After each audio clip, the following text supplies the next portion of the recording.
Welcome to the Clause YouTube channel. Together, we strive for a safer, secure, and more stable world.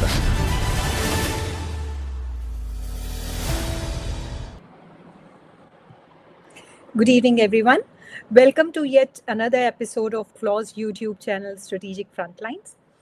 Today we have with us a very special guest, Miss Cleo Paskal.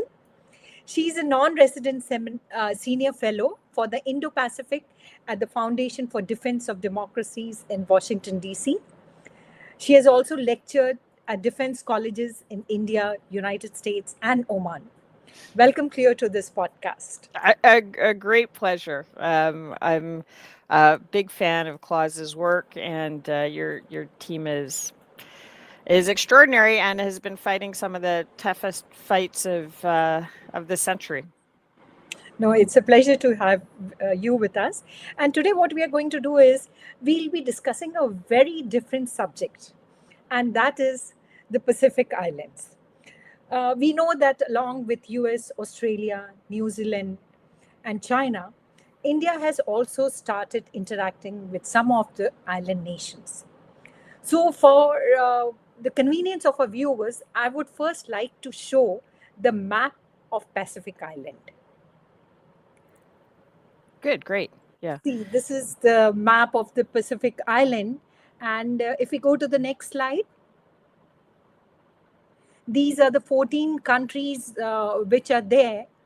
And go to the next slide. We can see that the Pacific Island is generally divided into three main ethnographic regions. First is the Melanesia. It's also known as the Black Island. And it has Papua New Guinea, Fiji, Solomon Islands, Vanuatu.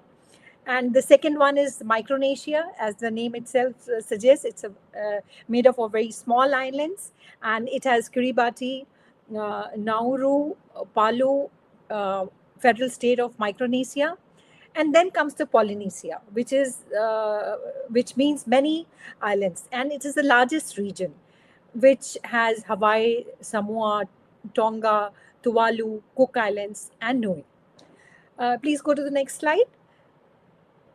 There are some Pacific islands where the territories are dependencies of nations. And primarily, they are the United Nations, France, and New Zealand. So, after knowing all these things, I would like to ask you, Cleo, what are the major challenges these nations are facing, which are generally common to all of them? So first, thank you very much for the introduction. As you, I'll just go back to some of the maps because Okay. you saw. You could see the exclusive economic zones for a lot of the countries. And it's worth pointing out that under the unconventional law of the sea, every island can get up to a 200 nautical mile exclusive economic zone around it. Yes. So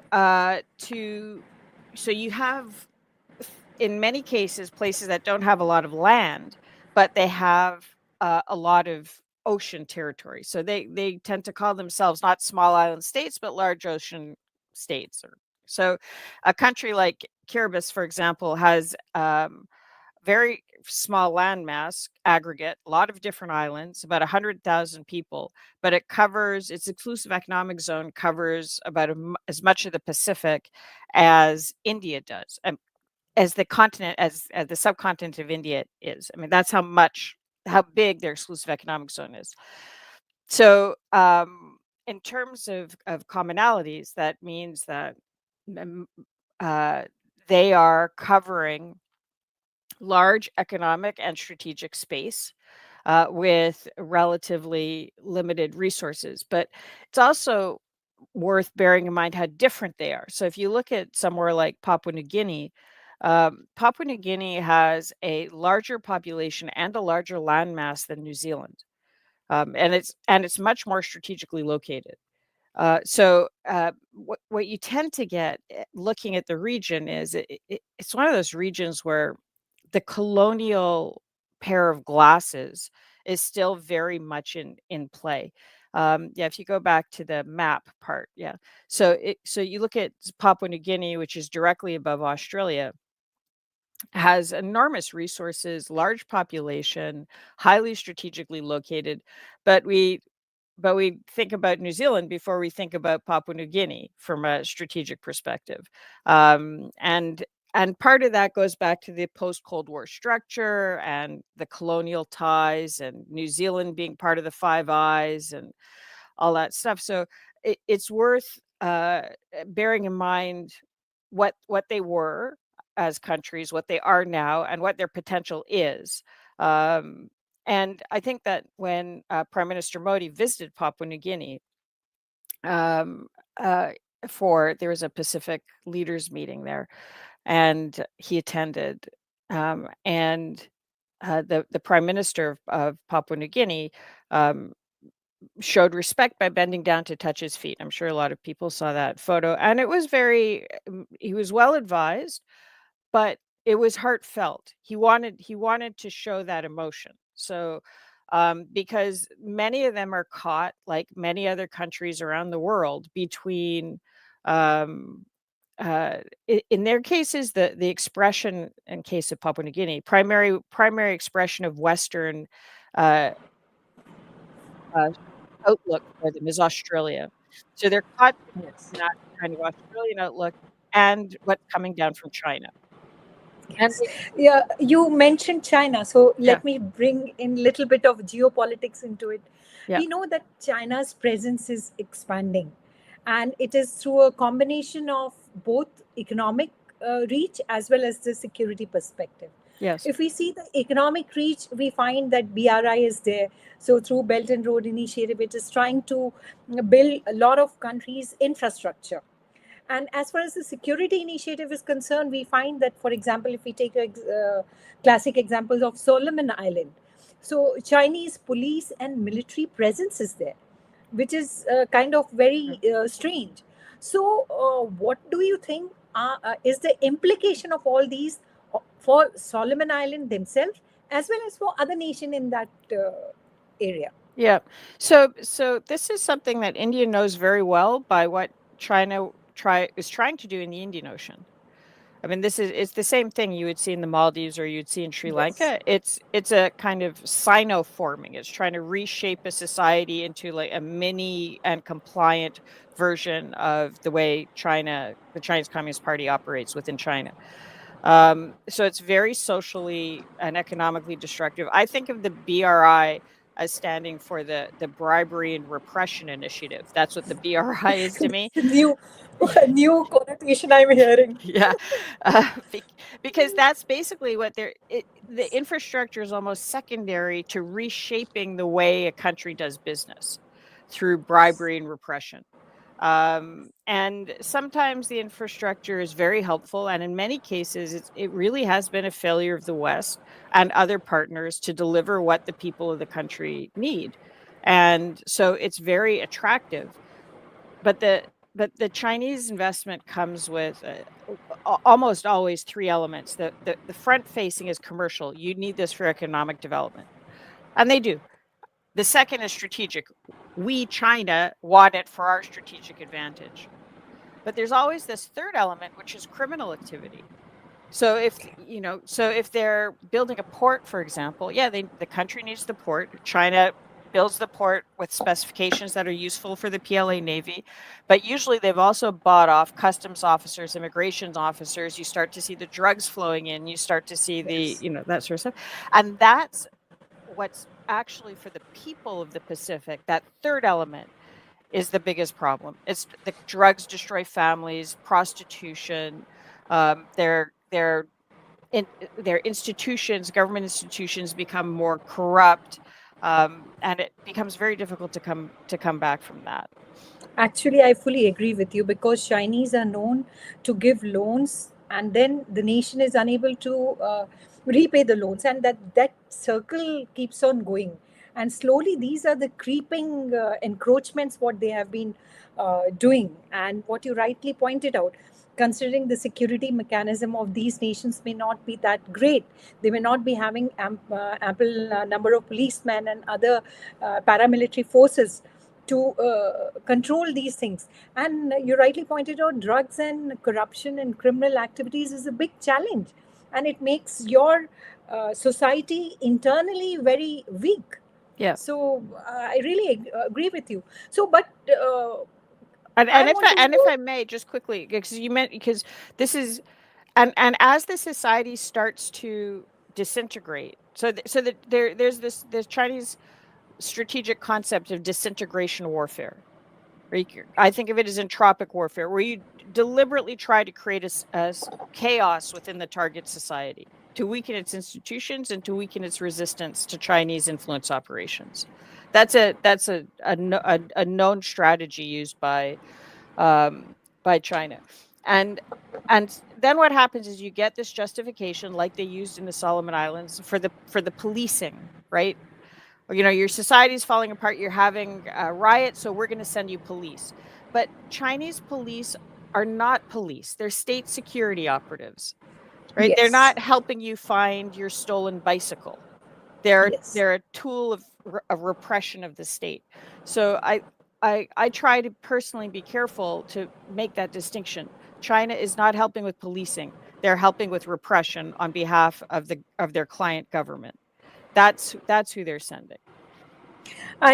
You brought out a very valid point, because what they are trying to do is, by giving money, they're weakening the institutions, because the corruption is getting rampant, and then obviously this society itself is becoming more and more delicate from inside. So what you rightly pointed out is quite correct. Even if they have their police, they are not going to look into the social impact, what is there for that country. They'll be doing what the objective of their statecraft tells them to do. So Yeah. you had a very valid point in that. But here I would like to ask you, we know that United States and its allies are also responding to re-engage with this region. So how are they trying to re-engage?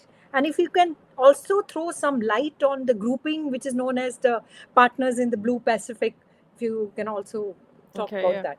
So from my perspective, and I've written about this, I'm very clear about this. I think that there are, from a U.S. strategic perspective, there are three different priority areas, three and a half really, three different priority areas, and they require three different strategies. The first priority areas, there's a lot of the Pacific that are America. So you mentioned Hawaii, for example, but Guam, Commonwealth of Northern Marianas. I mean, these are places. Guam is an 8-hour flight west of Hawaii. You get on a plane in Hawaii, you fly 8 hours, and you land in west, and you land in America in Guam, and it's only 4 hours from Seoul or Taipei, or Tokyo. I mean, that there, or it's that far west. That is the United States. So that's one area of primary, and the Chinese influence operations in places like Saipan are very, very high, very high. So that's one. The second area is there are three countries across the middle of the Pacific: Palau, Federated States of Micronesia, Marshall Islands, where the U.S. has what's called a Compact of Free Association, which allows strategic denial, and it allows the U.S. a certain degree of basing. The people, they're independent countries, but the people of those countries can freely live and work in the U.S. That's the secondary. The third is kind of this rest of the Pacific, that's like Solomon Islands, Papua New Guinea, which is not as strategically critical to the U.S., but is and so the U.S. has kind of, especially since the end of the Cold War, had delegated strategic responsibility to Australia and New Zealand. So when you're in India and you talk about the Pacific Islands, people are actually mostly talking about this southern Pacific part and looking at it from an Australia to New Zealand perspective. So, and I think that Australia has completely messed up, and Yeah. and in multiple different ways, and I'm very concerned. And they're kind of countering China in China's way. So if you look at the Solomon Islands, China says we're going to give you police and whatever, and Australia says no, we'll give you police, and we'll give you Yes. $140 million for your policing without cleaning up the corruption and without so all they're doing is subsidizing a government that is fully pro-China and isn't reflective of the will of the people. So they're building up this state security institution, but not the hospitals. So I have friends in one of the provinces, and I got a message from him recently. One of the friends saying, "We have no food in our hospital. We are they already had no very difficult time getting medicine, right? It's at that level. Somebody I know's wife is very sick, and she's been waiting for surgery for over a year because they just don't have the medicine to do the surgery. And now they have no food in the hospital. And then they hear Australia is about to is giving them over $100 million for policing. Yes. They're saying we can police ourselves. We're not all criminals. I don't know, Yes. but what we need is. I think the Australians should not go into the trap what Chinese are creating.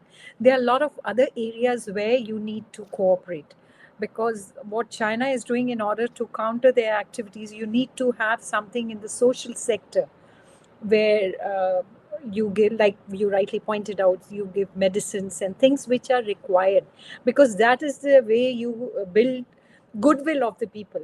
And it would be easier for Australia and New Zealand, because of the proximity with these islands, to do those kind of things. In fact, they can do a lot, because China still is pretty far off. For it to come and do it, it's challenging. But what are your views about New Zealand? How do you feel New Zealand is approaching them? Yeah, so New Zealand is New Zealand. So the basic question is, what's the problem? I mean, and so from my perspective, you have to do two things at the same time. You have to block the Chinese. Now, the Philippines has a term for it, which I like very much, which is ICAD: illegal, coercive, aggressive, and deceptive. So that's the acronym ICAD. The Chinese: illegal, coercive, aggressive, and deceptive activity. You have to block that while you're doing what you're talking about, building all those social programs. Because from a Chinese perspective, anything that makes the society stronger is a threat to China's strategy for the region. So they will try to undermine it. They'll try to, if you try to build a hospital, then their person in the government might slow down the environmental permits, or you might have problems with getting trucks to do the rebuilding, or they unless they're delivering it, it's a threat to them, and they benefit from chaos and insecurity within the society. So you need to be able to stand up and defend against the Chinese activity, block that activity while building. And both Australia and New Zealand have the same fundamental problem, which is that they've decided to tie their economies substantially to China. So, are they willing? And China doesn't compartmentalize. So, if New Zealand causes it problems in the Cook Islands, it will say, we're going to stop your imports, New Zealand, right? And is New Zealand going to have the backbone to sacrifice some of its own economic interests? And it's a democracy, so that means that it could affect those politicians at the ballot box for the sake of defending this other country that doesn't bring them economic benefit, that doesn't vote in their elections. I mean, Cook Islands is a bit of a different case, but so there's that question, and part of it is they may be willing to do it, and the Australians have stood up in other cases, and New Zealand's too, some cases, but they haven't had that discussion. They're not willing to say, No, China is acting in an illegal, coercive, aggressive, and deceptive way. The money you talked about, Solomon Islands and corruption, or I did, that a lot of that corruption, the Chinese will give them the money, but they don't want to spend the money in Solomons. They want to spend it in Australian real estate or New Zealand bank accounts. And their Australia and New Zealand is not going after any of that illegal money that's being laundered through their systems. So what signal are they sending? Yes. No, you rightly pointed out, because there has to be some system where the economies are helped.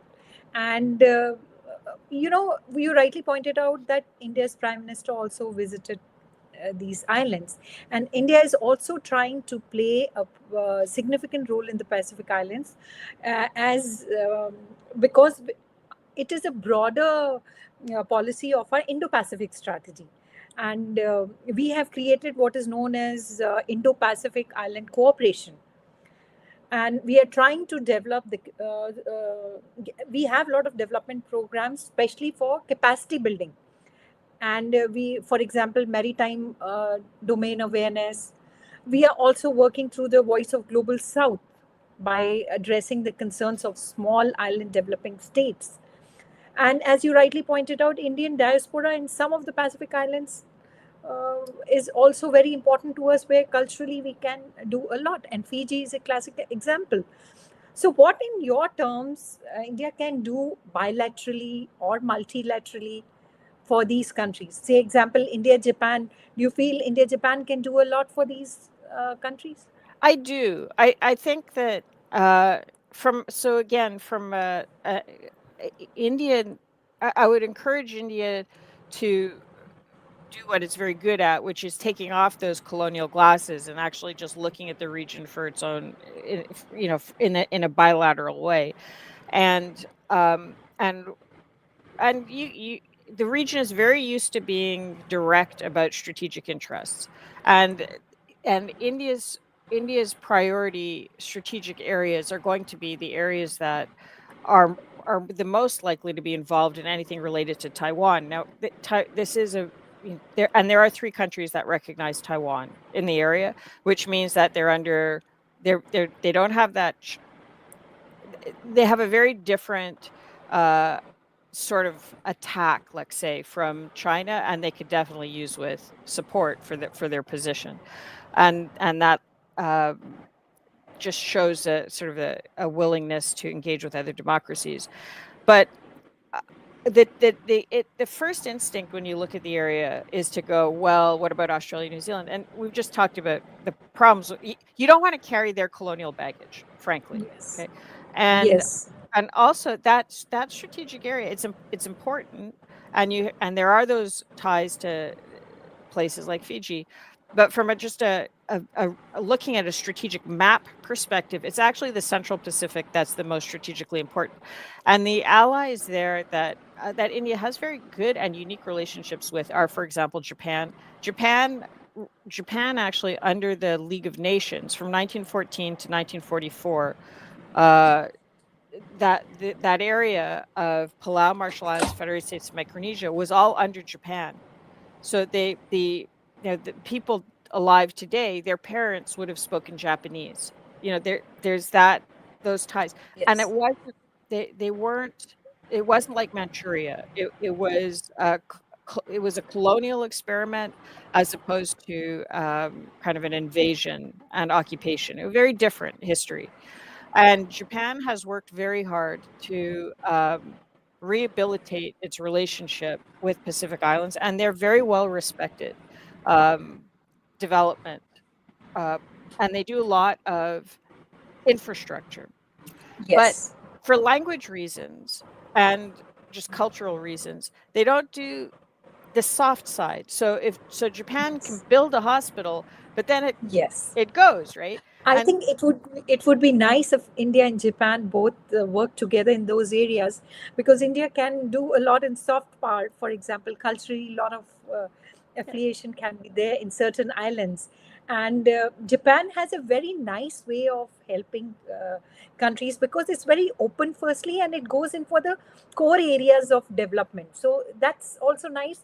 India also, in the similar way, goes for the core areas like building hospitals and things like that, and a very open, what you call it, system. It's very transparency is there in both the nations' approach to building capacity building in these kind of nations. Yeah. So Yeah, and India can follow up with the medical training with the human side, right? And the pharmaceuticals and a lot of that was in what Prime Minister Modi proposed. The 12 points or steps that he proposed in Port Moresby, but it's been difficult to deliver it because India doesn't have a very big diplomatic footprint. So if it was, working with Japan, for example, to help deliver, yes, through if Japan has very wide representation across the Pacific, yes, then that could, and another country that, especially in the Central Pacific, that in the maritime domain or others, is the Philippines. The Philippines yes, is sort of the unacknowledged large Pacific Island country. yes, It has a lot of the same issues, geography, and it is adjacent. It shares a maritime boundary with Palau, for example, and there are Filipinos across that whole area. So as India is developing its relationships with some of these other countries, it can learn. I would recommend learning from them yes, how they can work together to help and if you're dealing with a country like Philippines, it has already proven it will stand up to China. I mean, more than I have huge yes, respect for the Philippines, what they've done, and also just in thinking about ICAD, illegal, coercive, aggressive, and deceptive. They're very clear, and the people of the Pacific, I think, view them much more as neighbors and as part of the community, and will listen to them more than they would listen to somebody from Australia, for example. I see.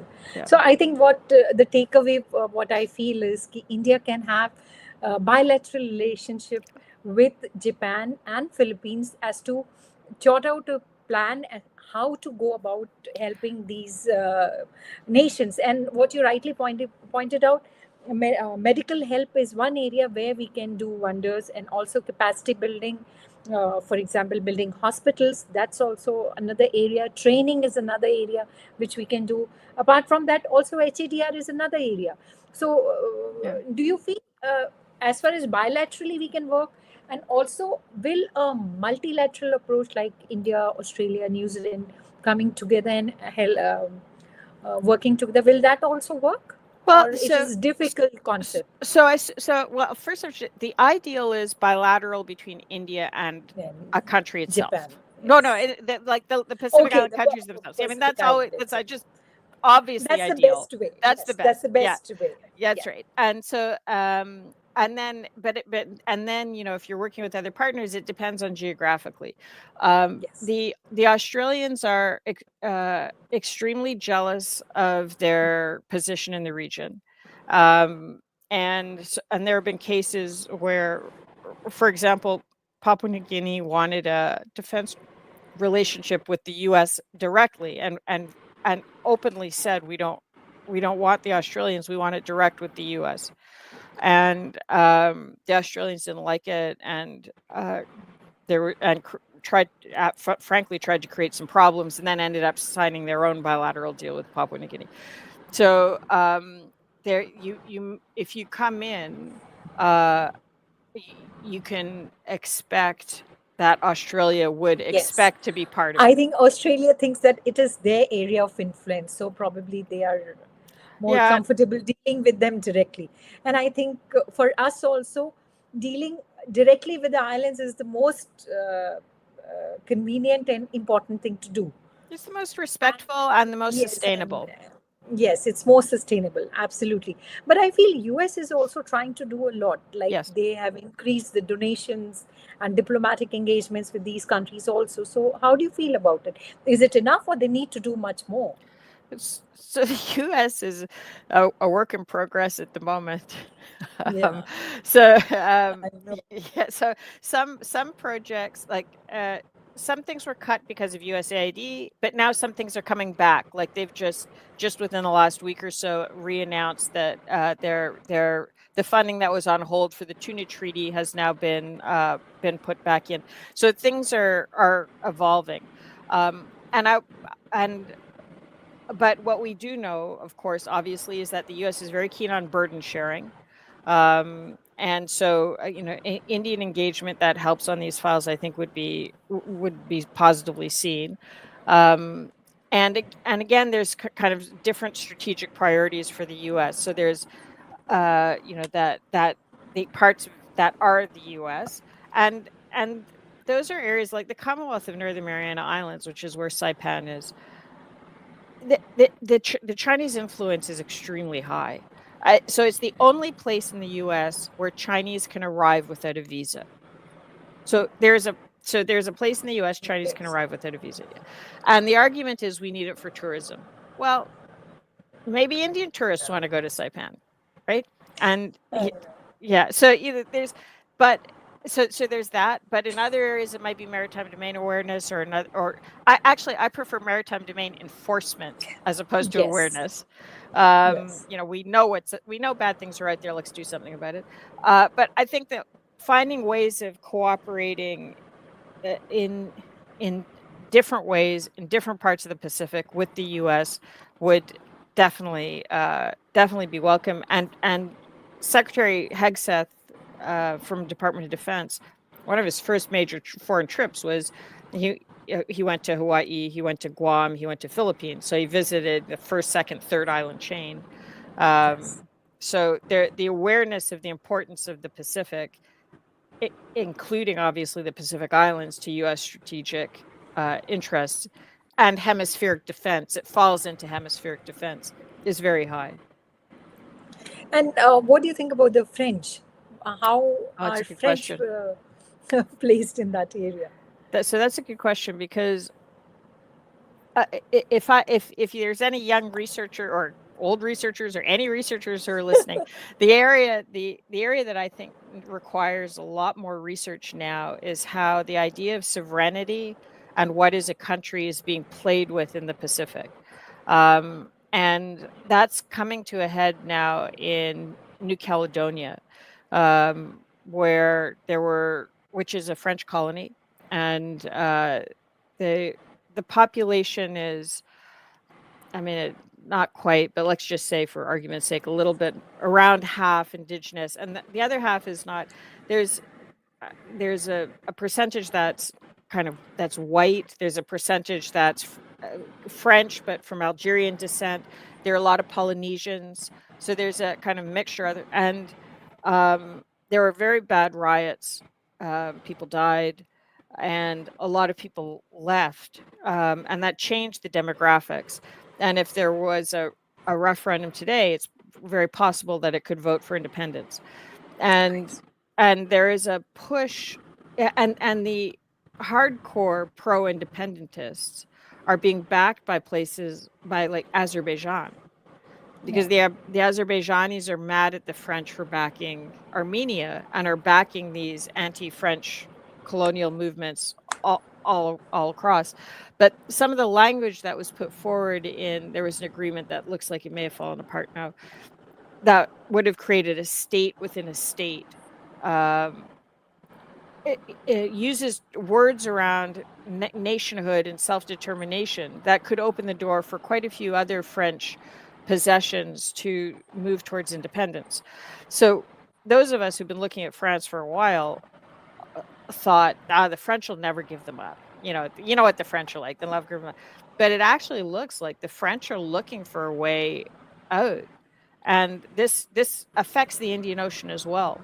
And I think the French have a lot of domestic problems. They don't have a lot of economic problems. There are problems in Europe generally, and we may be seeing the beginning of the end of that global French footprint, especially in the Indo-Pacific region. I'm just not sure. That's why it's a very good question to ask. Okay. So we had a very good podcast. So would you mind if I take few questions? Oh, please. Great. Okay. Thank you.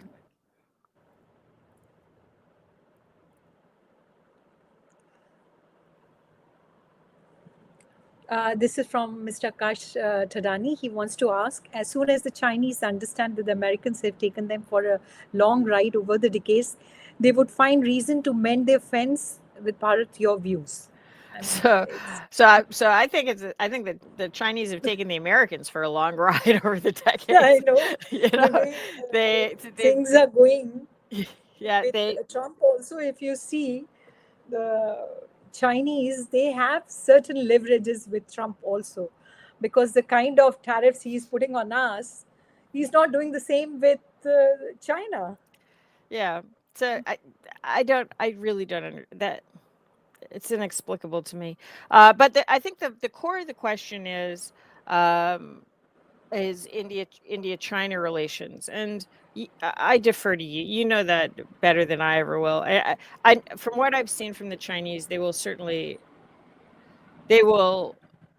make it look. They'll tell you what you want to hear, um, but they want. They're not going to give up Arunachal Pradesh. I mean, they're what they are. Anyway, sorry. There's another question. What more can India and Australia do to counter Chinese influence in this region? So, what you can do depends on your toolkit, and remember, I talked about block and build. Okay, so the Australians can do a lot more to block. They can help go after the corruption that's being laundered through Australia, New Zealand. India is much more of a builder. It's much more of a reinforcement. But Doctor, I was wondering because you have a lot more experience looking at successfully doing this in the Indian Ocean. So what do you think India could do? What do you think? I think you need to have a very sound Indo-Pacific policy, what we already have, and we have a lot of multilateral engagements. What we have trilateral engagements, like we have with Sri Lanka, Maldives. So I think we need to increase our reach in these areas also, and I think what we have had that forum of Pacific Island. That's a very good forum. Yes. And through that we can do a lot, but it's a process. It takes time because we entered in this area a little late, so it'll take little time for us. And what you rightly pointed out, our reach is little lesser as far as diplomatic initiatives are concerned, because we don't have that many uh, diplomatic personnel in each and every part of the area. So it takes time to build up those and to have those things. But considering that we have started looking into these areas and our Prime Minister visited, that shows that we have started the process. Yes. And we will definitely try to build on it, and slowly we are going to work on that area, whether it is the capacity building or it is HADR or maritime domain awareness. These are the three basic things. And because especially as far as HADR is concerned, being in Indo-Pacific area, we are the major what you call it, nations which can help people in this area. And especially for Maldives, we had done a lot, and we were the first responders as far as HADR is concerned. Yeah. But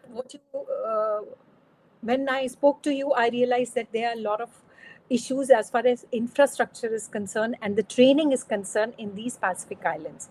So training is one area where India is very strong.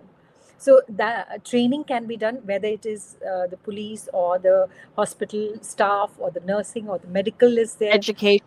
Education is there, institution building is there. There's so many other things which we can do, which we can combine. So the cooperation is endless. You just have to have certain parameters fixed with other countries or individually, bilaterally talking to these people what they want and what we can provide. That's the best way I feel to go along. Yeah, that makes sense. Yeah, and also just in terms of infrastructure, because it just sorry, back to the questions, but just you know India builds infrastructure, and it builds infrastructure. So it doesn't have to be aid. And the Indian business knows how to operate in difficult Yes. village economic scale things. Like that's Yes. they want they want to be normal countries with economic development and Absolutely. economic trade, and so yeah, but there'll be attempts to block that. The Chinese will try to block that. So that's where, if you don't get rid of the corruption, which is something Australia could help with if it wanted, Yes. then you level the playing field, and then I think it would be a lot easier for. The other area which Akashika wants to ask is, beyond defense, what role do culture, education, and people to people has ties play to countering Chinese influence? I think this is a very important and very valid question, It is. especially if you have cultural ties with these countries, as you pointed out. It can play a very positive role as far as negating any influence is concerned. Your views? Yeah, I would, and I would expand it to, I mean, not not just Chinese influence. There have been some very odd things coming out of the West lately, also. So just in terms of strengthening society. So Yes. no matter what comes at it, and yeah, you know, it's all the usual stuff. Obviously, people tend to like the movies and things like that because they're very family-based societies, and in many cases actually quite conservative. So having a movie that you can watch with the family and not worry about something embarrassing happening during the movie, things like that, it reflects well, and I think in part because the climates tend to be, especially southern India, tend to be similar. What's available food wise can Yes. be so, and so, and but the Indian cooking is very well received. So just those sorts of things that make people Yes. feel More comfortable. comfortable. Yeah, Yes, and absolutely.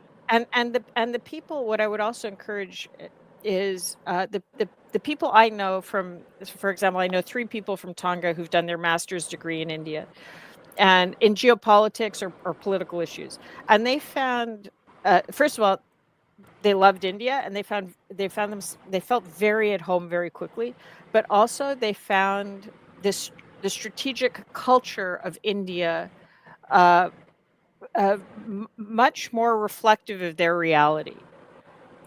So kind of had to figure out how to work in a complex environment.